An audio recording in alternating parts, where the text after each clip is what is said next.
Good morning to all of you again, and sorry for that small little bit of hitch. So what I'll do is I'll take you through the journey of Indian space program.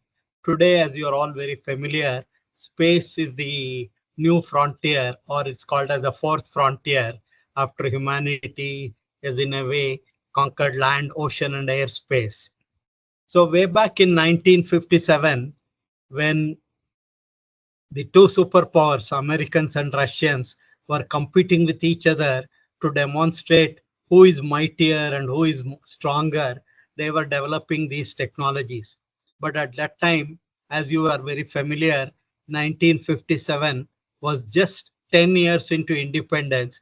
India, after getting the freedom, after many hundreds of years of external subjugation, was struggling to provide food, shelter, and education to its citizens. At that time, Dr. Sarabhai had a great idea of making use of this disruptive technology of going beyond Earth, and how to make use of it for rapid development in the country. So what he did was he actually visualized that if we are able to put a satellite in a geostationary platform, then we can do communication, and also for various weather monitoring activities, it would be very important. So having visualized such a thing, so he made sure that India entered this arena of space technology. And his idea was we should be second to none in the application of these advanced technology to the real problems of man and society. And then he also said our national goals involve leapfrogging from a state of economic backwardness and social disabilities, attempting to achieve in a few decades a change which has historically taken centuries in other lands. This involves innovation at all levels. And this is how he was actually looking at how we could make things happen. So in a way, what he did was he convinced his friends across America, Russia, France, and Germany, and he showcased to them that in Tumba, we are very close to the geomagnetic equator and a magnetic equator. And if you conduct upper atmospheric research at this place, the entire scientific community will benefit. So what he did was he got sounding rockets in the form of kits. You can even see that a person carrying on the cycle a part of the rocket for assembling. But all this only shows that no matter what your resources are, how limited it may be, but if you can actually visualize and keep working towards the end goal, you can achieve what you want. So at that time, sounding rockets was brought in the form of kit. The church, what you see here, is the place where the first sounding rockets were assembled. And in fact, even for conducting these experiments in that beach, actually Sarabhai had to convince the fishermen. I'll touch upon that little later. And one of the things that India did at that time was bringing information to the entire country.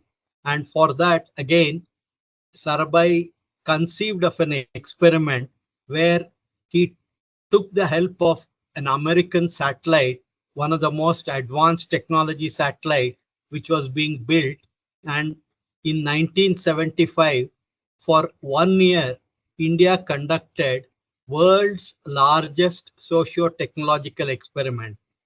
You are all very familiar today that with a small set-top box and a quarter-meter antenna on our rooftop, we are able to get a direct-to-home television. So you can imagine in 1975, when even power was not available everywhere, the difficulty of bringing in broadcasting service. And at that time, the only 4 cities in India had the privilege of looking at these broadcasting services: Delhi, Calcutta, Madras, and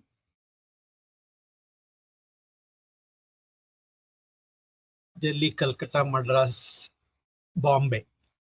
And these 4 places only had the privilege of seeing the television channels. And what India did was in 2,400 remote villages using this 10-foot diameter chicken mesh antenna and the black and white television sets of ECIL, this was demonstrated, and what the Prime Minister of India speaks in Delhi could be heard in these villages. So with this, the government also got convinced that the quickest way for India to reach out to all its citizens across the country is to make use of a satellite transmitting signal from a geostationary platform operating at a height of 36,000 kilometers. And from that, the entire country can be covered. At that time, if an alternate mechanism were to be used, you have seen every 1 kilometer, you have to set up a microwave tower. And India is 3.25 million square kilometers wide. And if you had to make use of that technology, not only it would have taken long time, but also huge resources, and it would have been impossible to reach out all the hilly and non-reachable areas in the country. So with this experiment, India started its INSAT program, and that's how it went ahead. Similarly, another very important thing was, you're all very familiar that super cyclones, when it occurs, we used to lose in the earlier decades lives of the coastal regions where the cyclone hits. Tens of thousands of people lose their lives because you do not know when the super cyclone hits the coastal region. But now with the satellite data being available, it's possible to predict days in advance when a cyclone is going to hit a particular location, and based on that, the lives are being saved. And today, along the coastline, India is able to tell well in advance when the cyclone comes, and disaster relief agencies are evacuating the people there and saving lives of people.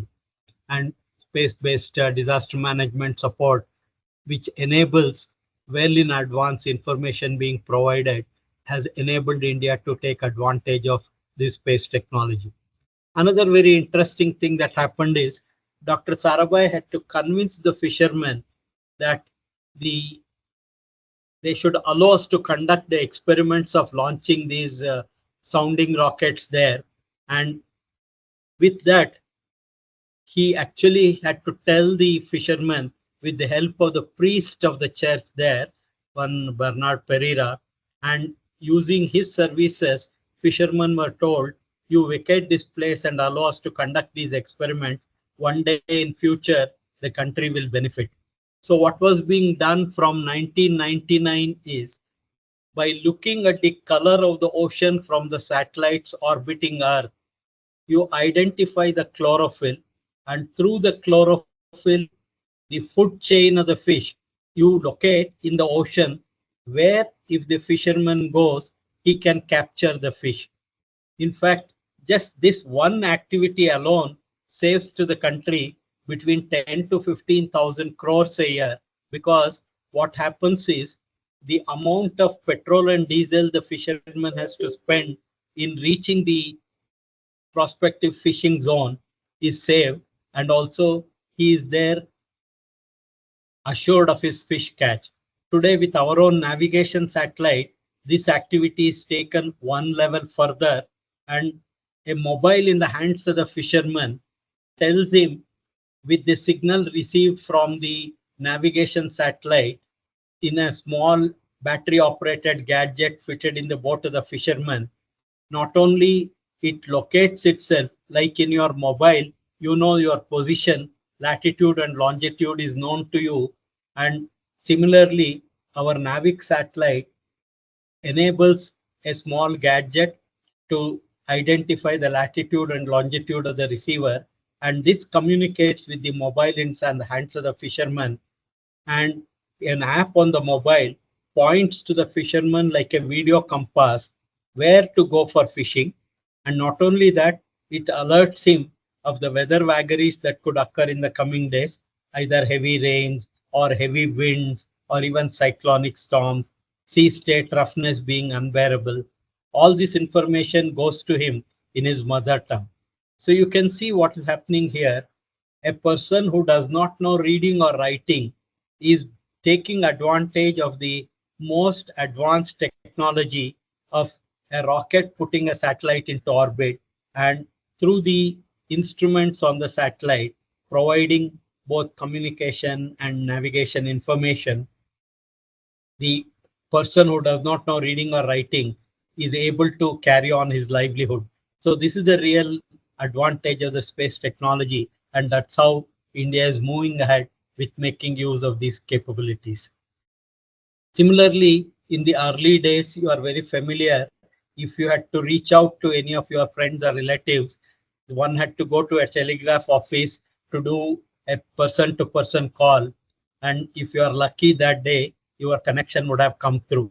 But now, a small device in your hands, not only are you able to see what is happening across the globe, but also you are able to communicate with them. All this is going on. India started its own program in 1975 by borrowing a satellite from America, but subsequently we started building our own satellite INSAT series, and today we have a number of these satellites operating in different orbital locations to provide communication.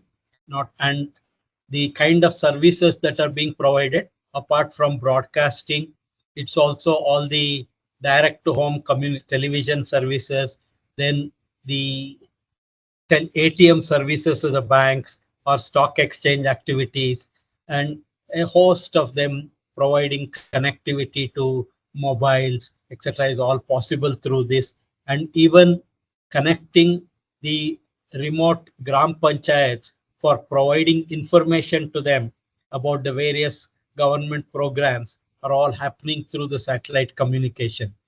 And then in addition to that, India also started enabling remote classrooms using satellite data. And this started few decades back. And then with, of course, more and more terrestrial communication improving, things are changing rapidly. But then India is still running telemedicine network where the patients from remote places like Andaman, Nicobar, or even on some villages, etc., being connected to super specialty hospital. And much of this became very handy during the COVID times, what you have seen, and things are taking much bigger shape. And then apart from this, navigation. So communication is one where you are able to do broadcasting or connectivity. Navigation is basically locating yourself, and India started providing a capability of reaching this information to aircrafts, and by putting a specific gadget in the aircraft, it is possible to help the planning the routes of the aircraft and also enabling them to do precision landing. India came up with a 7 satellite constellation for doing this job, while other countries like America, Russia, and Europe and China make use of 24 to 32 satellite constellation. India came up with only a 7 satellite constellation for providing this service to India and beyond its boundary about 1,500 kilometers. And then today, these services are being used in extensive activities. And as India started increasing the number of airports and also more and more remote airports, using this GPS aided navigation system has become very handy. And all aircraft registered after 2019 January are mandated to carry these receiver systems. And India is extensively using these navigation systems. And then another advantage you get of going beyond Earth is you can start making observation of any portion of the globe. You can see that space has no boundaries. There are no national boundaries or no state boundaries. So India started making observation way back in 1979 with Bhaskara satellite, which provided an image of 340 by 340 kilometers with 1 kilometer resolution. Starting with that, progressively we built imaging capabilities, and today we have better than 30 centimeter resolution imaging, and we can cover any portion of India in very many different wavelengths. We have devised imaging system which have been specifically designed for providing information about crop yield assessment, crop forecasting, and also in terms of planning and even identifying where if you drill a bore well, you can succeed in getting sufficient amount of water in those places. So for this, a continuous technology development was happening. And today we have built a series of remote sensing satellites which are providing higher resolution imaging data. Similarly, in terms of weather monitoring, you can see from geostationary platform, the by looking at India and its surroundings, and by looking at the cloud and its motion, you can determine the cloud motion vector, and you can also determine the temperature and humidity profile. And using all such data, you can fit it into models, weather monitoring systems, and then generate information for the India Meteorological Department to improve their forecasting ability of identifying when not only cyclones, but also even rain rate prediction, heavy rain occurrences, and heat wave information, all this. You will also be wondering many times, between June and September, India is actually cloud cover because of the monsoon. There is so much of cloud cover. So what can we really see from space when you look at that?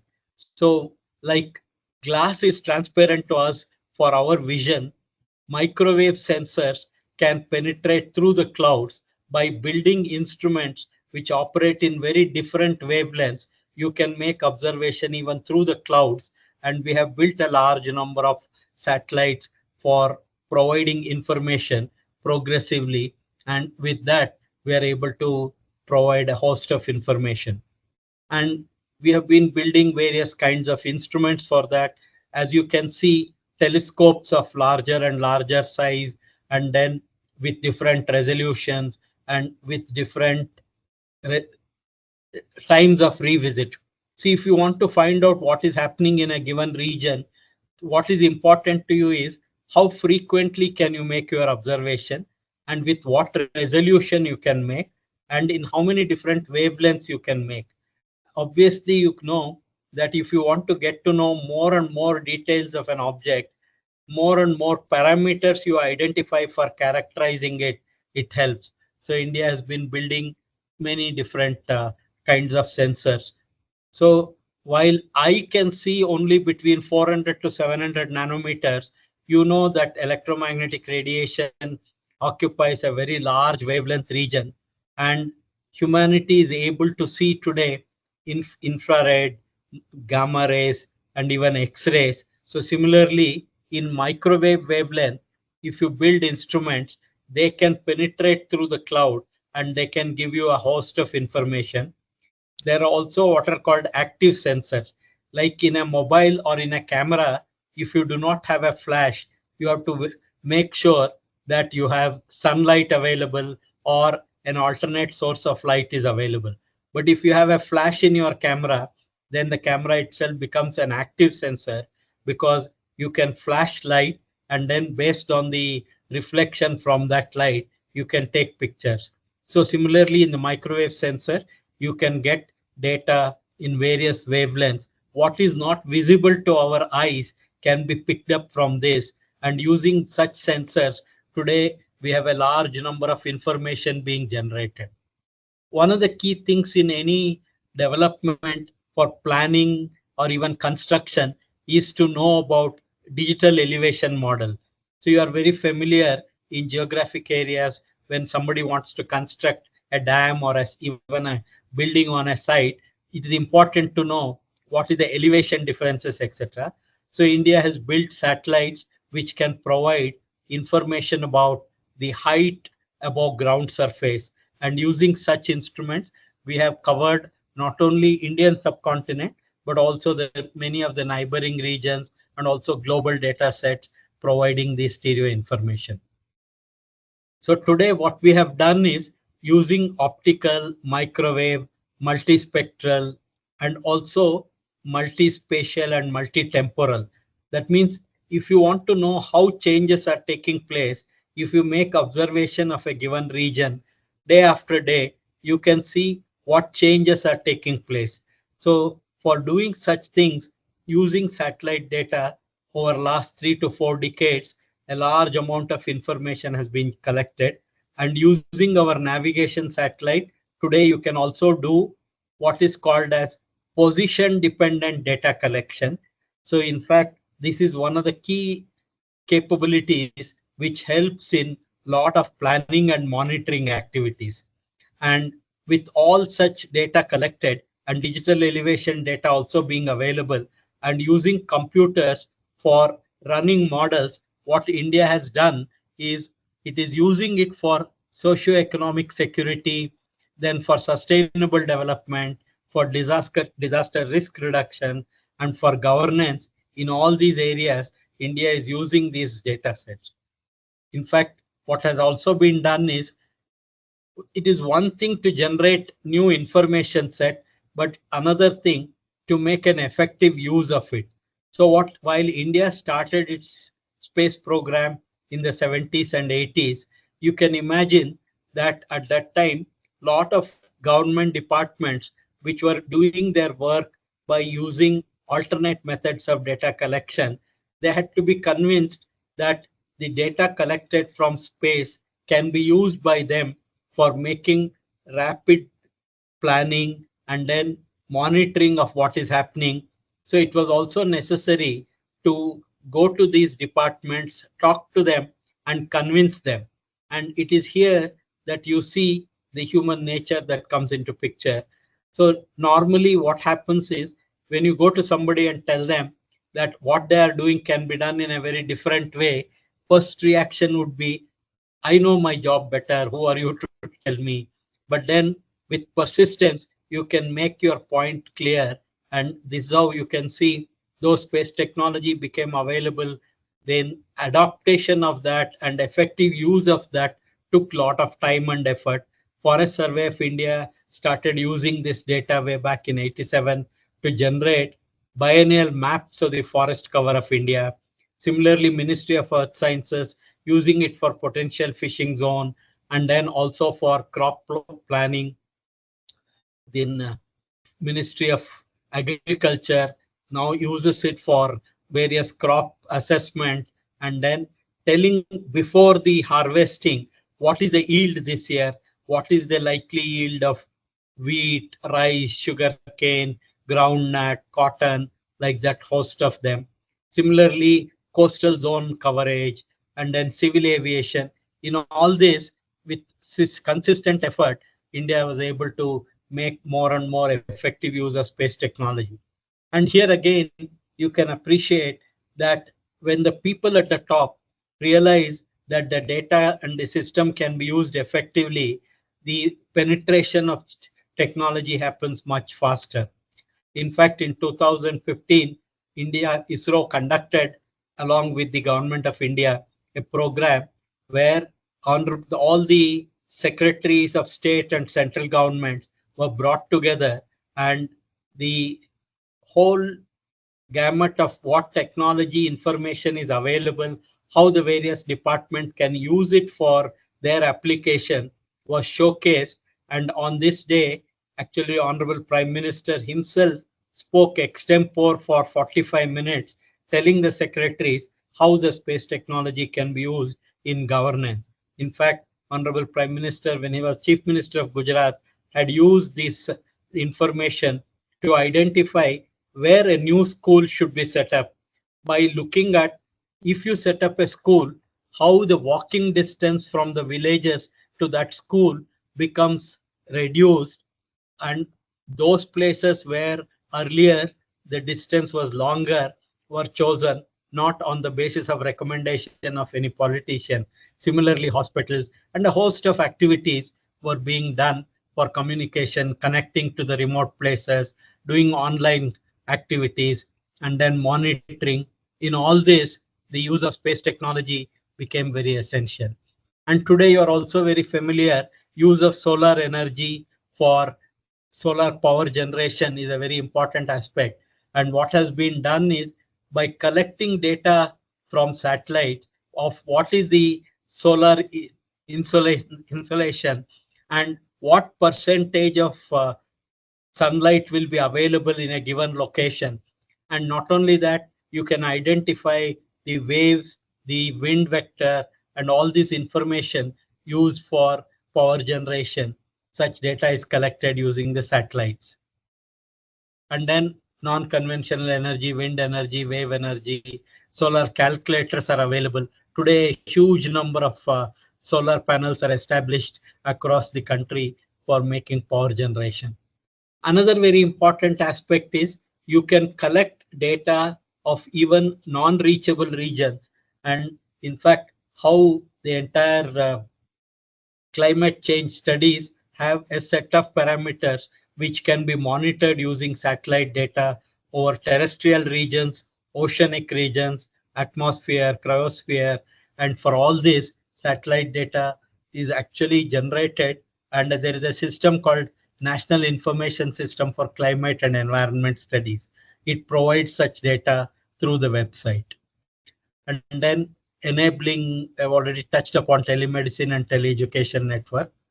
And as you can see, space technology is a capability where instead of working in isolation, you can also work with other countries and then pool your resources and improve on the both information collection and its usage. India worked with France and Europe, Americans and Russians, etc., for providing a large number of data for various applications. And then, true to our national heritage of sharing the capability what we have, what India also did was it built a satellite called South Asia Satellite, and using this transponders which enable both broadcasting and communication activity to be provided. We actually share this transponders are made available to our neighboring countries.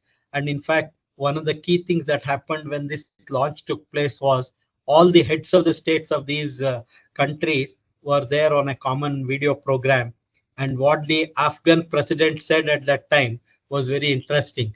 He said, this is the first time we are seeing a promise made by a country being fulfilled in real quick time. So India, true to its heritage, is not only building a capability, but also sharing the technological capability with its neighbors.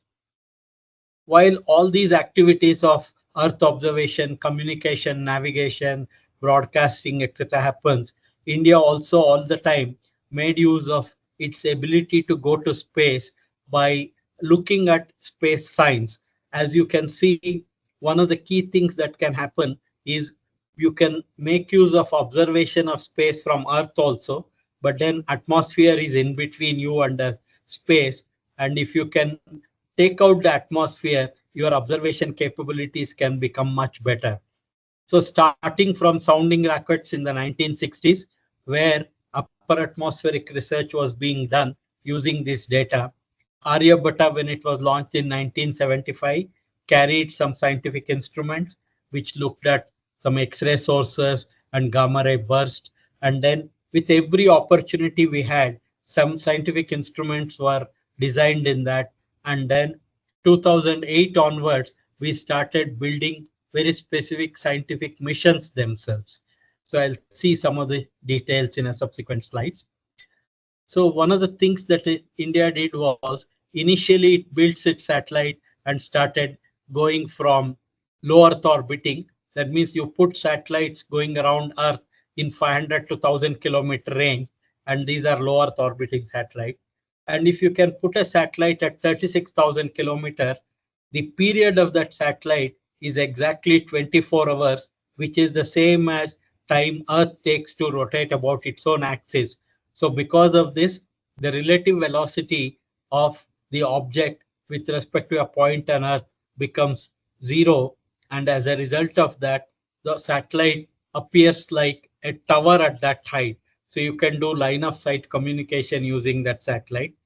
And Moon is at 385,000 kilometers. And then Mars, when it is closest, is around 225 million kilometers. So we have been building satellites and sending them to these different distances. And Mars itself, if you look at how we reached that, leaving the Earth's orbit, get into the sun's orbit, and then move on to reach Mars, and then move around the Mars. In fact, just if you have to appreciate the technological complexity of this mission, on the 5th of November 2013, when this satellite was launched from Sriharikota, the task for the satellite was it should travel a distance of about 600 million kilometers over a period of 10 months. And at the end of that period, it should be at a specific location. You imagine in space a cube of 50 kilometers. After traveling 600 million kilometers over 10 months, the satellite had to be inside that cube on a specific day and time. That is on 2014, September 24, morning 7:30 a.m. At that second, if the satellite was not inside that cube, it would not have been possible for us to put the satellite into Mars's orbit. And what all could have deviated the satellite from its trajectories, even the sunlight falling on the satellite can deviate the trajectory of the satellite. So that was the complexity, but then all that could be achieved because of persistent efforts and then teamwork of the ISRO scientists and technology engineers and technicians. So 2008, when India did its lunar program, you are very familiar, man had already landed on moon, a large number of probes had touched the surface, but still Chandrayaan-1 gets the credit for discovering the presence of water molecules on moon, and then the process of water molecule formation was discovered by Chandrayaan-1. What it only shows is, no matter when you start in the area of science and technology, there is so much more to learn and discover that it is never too late, and you can actually make a huge difference to the way the world comprehends this. And similarly, the Mars mission itself actually made the entire world look at the country, because India became the first country in the world to make in its maiden attempt a successful insertion of a satellite into the Mars orbit. Similarly, if you look at our astronomy satellite, space astronomy, what is actually this carries, you will be very happy to know that an indigenously developed telescope on this, even today, has the highest angular resolution and sensitivity in a particular wavelength region of far ultraviolet region, and it has the best telescope in operation. And then based on this, a large amount of our scientists are able to get a huge amount of data, and then they're discovering many new things on that. Similarly, Mars orbiter, while originally its mission was for only 6 months, but then it has survived for more than 8 years and completed its operation last year. And then AstroSat mission, it has the highest angular resolution even in comparison with James Webb Telescope. And then this is providing a huge amount of data to our scientists and researchers. And then Chandrayaan-1, like I told, it was a very unique experiment which we carried not only our instrument, but also it was an example of international cooperation, carrying many instruments of other nations. And then what it did was, it changed the perception about the moon. In fact, in many ways, though man had landed on the moon, actually the interest on moon had waned. And then after Chandrayaan-1 demonstrated that there is possibility of water on moon, the interest again revived. And today you are seeing a large number of probes being going to moon, and then man mission to moon is also becoming more and more interesting for everybody. And America is planning its Artemis, and just a couple of days back, Chinese also have landed again on the other side of the far side of the moon. And all this in a way got revived because the Chandrayaan-1 demonstrated that moon is not bone dry, but there is water present in that. and it was considered geologically dead billions of years back, but then data from Chandrayaan-1 showed that it is dynamic and volcanically active in comparison to the scales of billions of years to millions of years. So we have a large number of data collected from Chandrayaan-1. You are able to see, in fact, you can see in this, there is a place where a safe environment, which could be a possible potential for future human habitat. So it is almost like a tunnel, a long tunnel with which inside protects against the radiation coming from space. And then such information has been collected using Chandrayaan-1 mission. And then while Chandrayaan-1 carried a moon impact probe, Chandrayaan-2, the objective was to land on the surface of moon in a controlled manner. But however, because of certain shortcomings in Chandrayaan-2, we were not able to land the Vikram lander and Pragyan rover. We came very close to doing it, but in the last minute, certain hitches prevented it from happening. But then we were able to get the data from Chandrayaan-2's orbiter, and this orbiter actually provided highest resolution imaging data of moon, and using this we were able to actually not only identify a safe location to land, but in Chandrayaan-3 you saw last August we were able to successfully land on the moon surface. In fact, it is data like this where you can clearly see even small boulders present on the surface can be picked up. It is our ability to collect data of this type using Chandrayaan-2 that helped us in planning Chandrayaan-3 activities and successfully land on Chandrayaan, that lunar surface close to the South Pole, very effectively. And you can also see Sarabhai crater as seen by the imaging system in Chandrayaan-2. And these are, of course, some more results from Chandrayaan-2. And Chandrayaan also carries the microwave synthetic aperture radar. And using this, a large amount of data is being collected. And it also helps in unambiguous detection of moisture and water on the surface of the moon. Chandrayaan mission, I'm sure you have seen a large number of videos, etc. I'll not get too much into the detail, just to, of course, tell that this was based on the learnings and the inadequacies in Chandrayaan-2. We were able to plan the whole activities in such a way that learning from the previous mistakes, you build your capability and then effectively land on the surface of moon, and then the rover moved around the moon surface. In fact, one of the key things you should be able to visualize is India actually made use of this capability of doing multiple elliptical orbits for going around, because what happens is the rockets we built did not have enough capacity to put the satellite directly into a lunar trajectory. So what was being done is satellite was put into an elliptical orbit closer to the Earth initially, and then by firing the satellite each time it comes close to perigee, the apogee, the farthest point, was being increased, and progressively going like that, you could build up the velocity of the satellite and then move to moon, and then you do exactly reverse there. And using this process of using incremental velocity addition to the satellite was in a way has been perfected by us.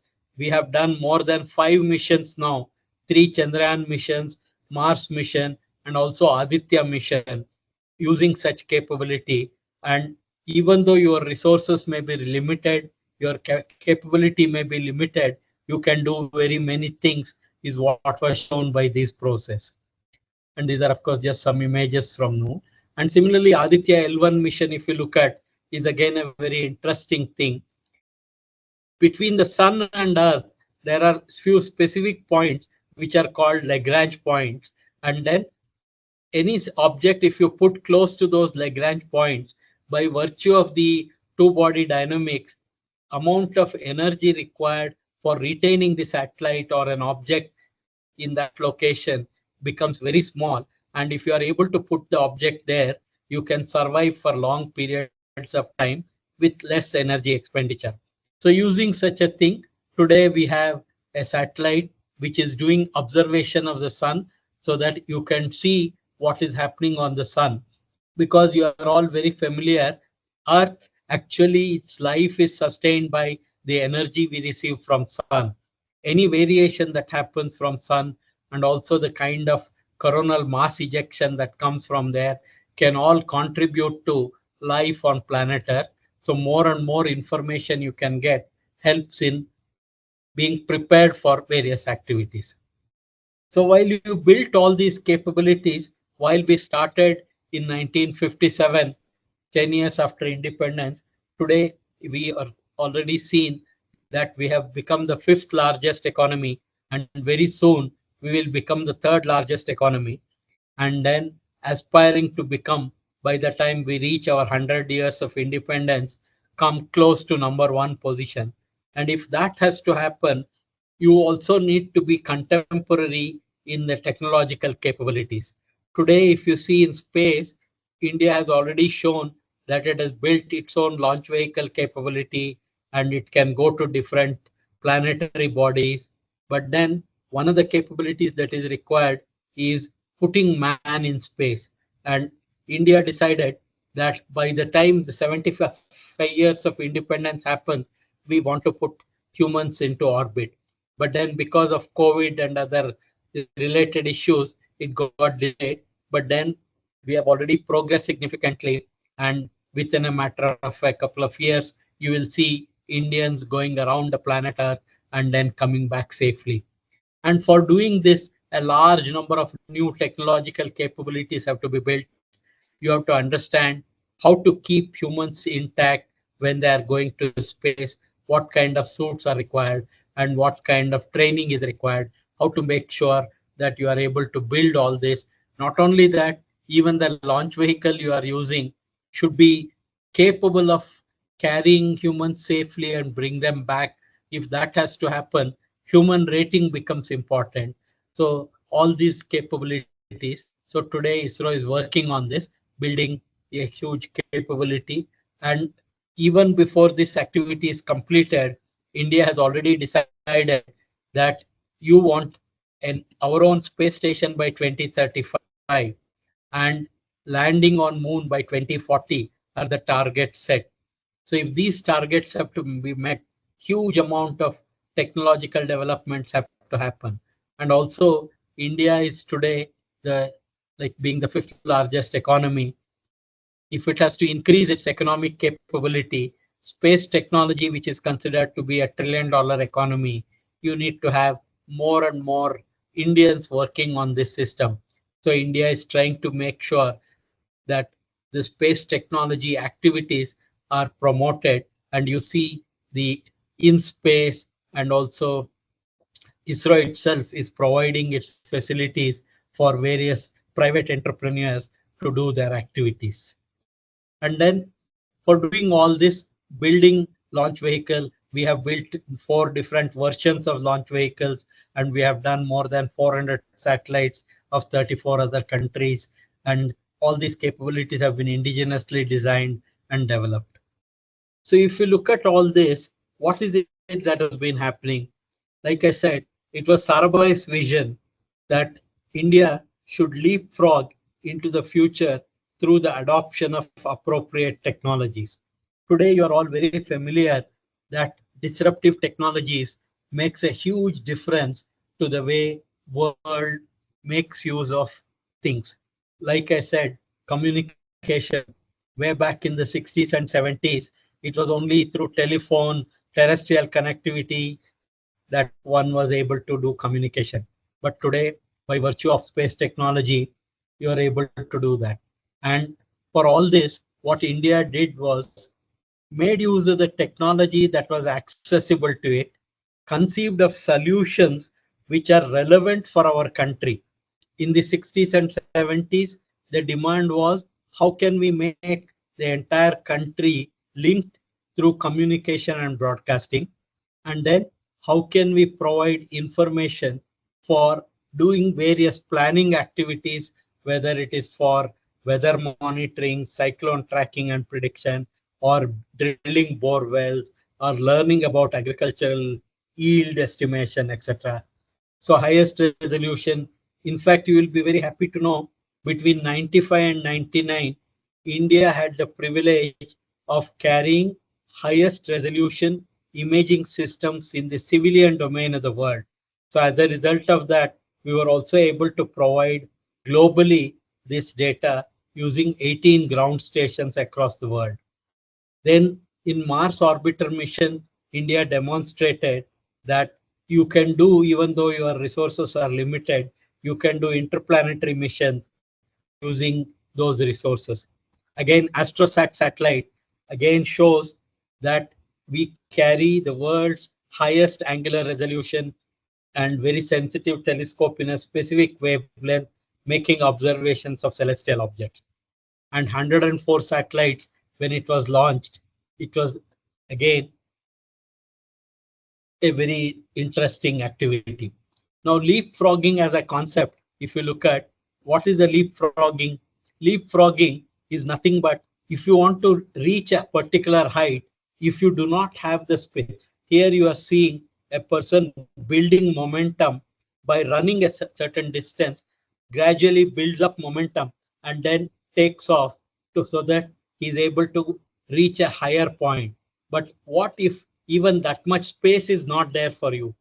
That is where frog crouches, conserves all its energy from one point and reaches great heights. So what India did also was like this. Whatever limited access it had of technology, conceived of solutions which were very different from what others had thought, and then brought it into reality and enabled India to reach where it has reached today.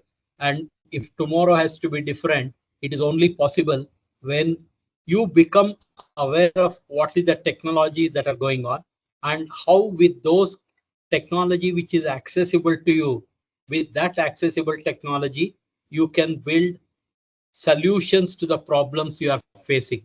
So here you can see what Dr. Sarabhai said.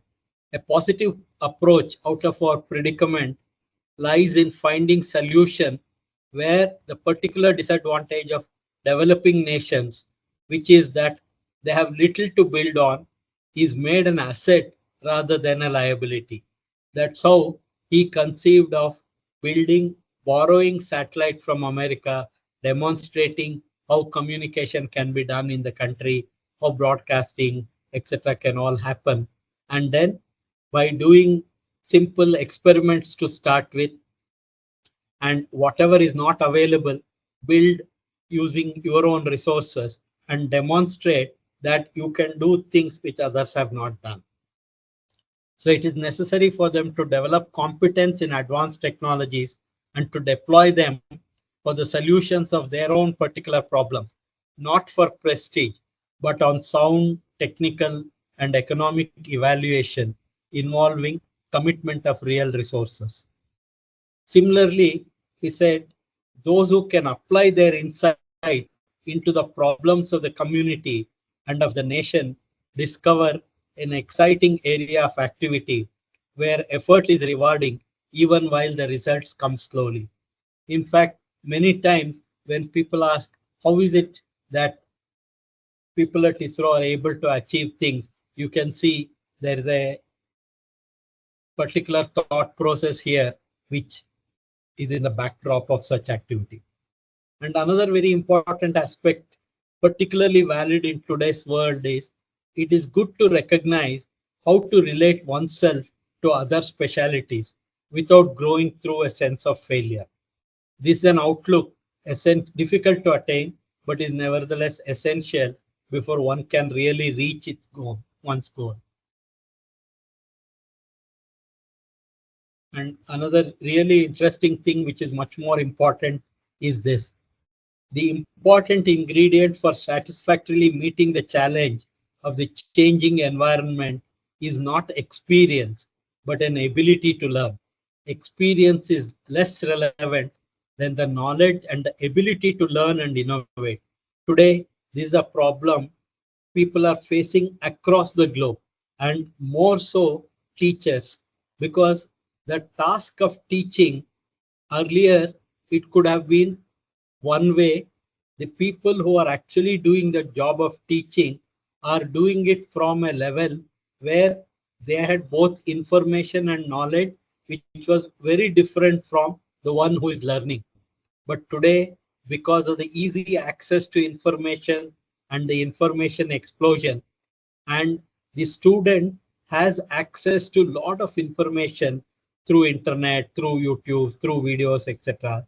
But then information alone is not adequate, and making sense out of that information is what is important. So if we are able to tell the child how the experience is important and how knowing has to be translated into knowledge and action. In fact, for this, I can take a couple of examples. The other day, while having discussion with one of the programs, I came across Kamya, who was a 13-year-old girl at that point in time, had already climbed 5 of the 7 topmost points on Earth. And she had promised by the time she becomes 15, she will conquer Mount Everest also. In fact, just a few days back in the papers, you saw Kamya had climbed Mount Everest. Though it went beyond 15 years, but she has achieved the Mount Everest climbing. Similarly, I saw a person who had actually cycled across 4,000 kilometers of America in a few weeks' time. And then similarly, a born blind person able to answer a 10-digit by 10-digit addition, subtraction, multiplication. You just ask him the question, he's answering. He said Shakuntala Devi was an inspiration for him. So what it all shows is each child has, and even you are familiar that there are people who can complete 100 meters in 9.few seconds. The potential is enormous, making them realize that they have the potential. If they put in focused, dedicated efforts, they can achieve success. And it is here that what is important is not so much the experience, but the ability to learn. And then this ability to learn becomes more and more valid, while it is said today process of learning is more important than the content of learning. So that's how things are moving. And Dr. Sarabhai, in more than one way, has shown all that way back in the 60s itself. Another last point which he made, which I find it very interesting, is technology is not an objective to be aimed at, but a tool to be used for the benefit of the common man. If ISRO has shown something today, it is how the adoption of space technology can be used for the developing service of the country. Today, India moved from its early days of independence, where it had to struggle for its food, shelter. It has reached the 5th largest economy. It's among the leading countries which solved the problem of COVID and even digital stack, and it is moving ahead in all directions. So we are poised for a great leap. And if that has to happen, all of you teachers have a great role to play, because through your hands, the next generation continuously passes, and what you can provide to them and make them grasp in this period can make a huge difference to their own lifetime and their own life's experiences. So let me take this opportunity to wish each one of you a great success in your ability to grasp what is happening in the world, and through your own ways, make it known to the children you come across and make them better learners and make them experience things, and through experiential learning they learn ways of solving problems for the society. Here I'll stop, and if you have any specific questions, etc., I'll be more than happy to take it. Thank you very much for the patient hearing.